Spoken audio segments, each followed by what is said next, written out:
Bonjour et bienvenue sur ma chaîne. Je vous propose aujourd'hui une leçon de grammaire, nature et classe grammaticale. Revoyons ensemble cette leçon.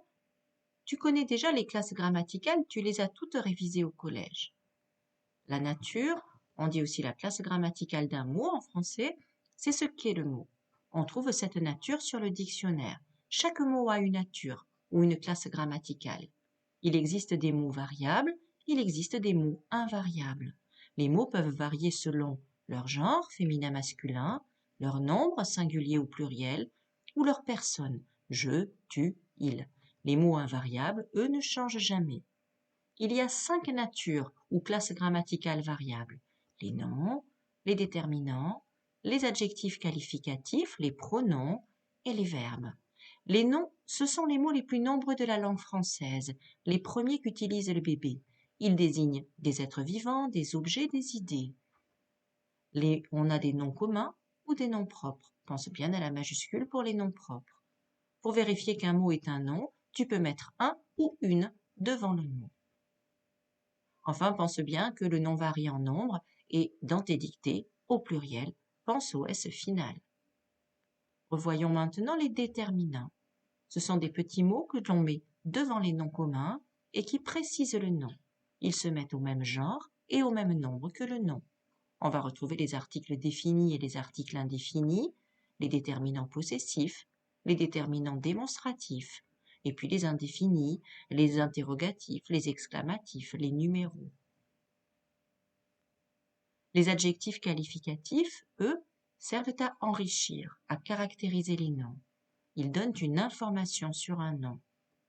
Dans les voitures rouges, rouge est un adjectif. Attention, dans tes dictées, pense bien à accorder l'adjectif avec le nom qu'il caractérise, en genre et en nombre.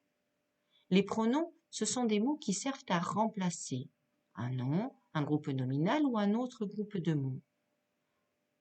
J'ai bien appris ma leçon, je l'ai bien apprise. Le pronom se met au même genre et au même nombre que le nom remplacé. On va trouver les pronoms personnels, ce sont les plus nombreux, mais aussi des pronoms possessifs, démonstratifs, des pronoms relatifs, qui, que, quoi, dont, où, lequel, laquelle. Je te conseille d'apprendre cette liste par cœur, et puis des pronoms indéfinis et des pronoms interrogatifs. Les verbes, ce sont des mots très importants. Ce sont les mots noyaux de la phrase verbale. Il existe des verbes d'action et des verbes d'état.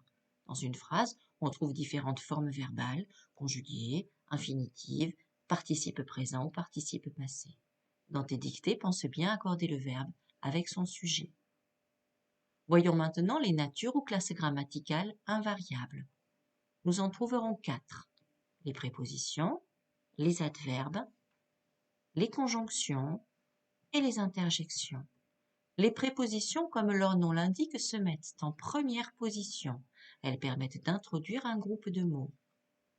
Adam part pour Anvers avec 200 sous. Cette petite phrase mnémotechnique te permet de retenir par cœur une liste de prépositions. Les adverbes, eux, comme leur nom l'indique, sont des mots qui aident le verbe.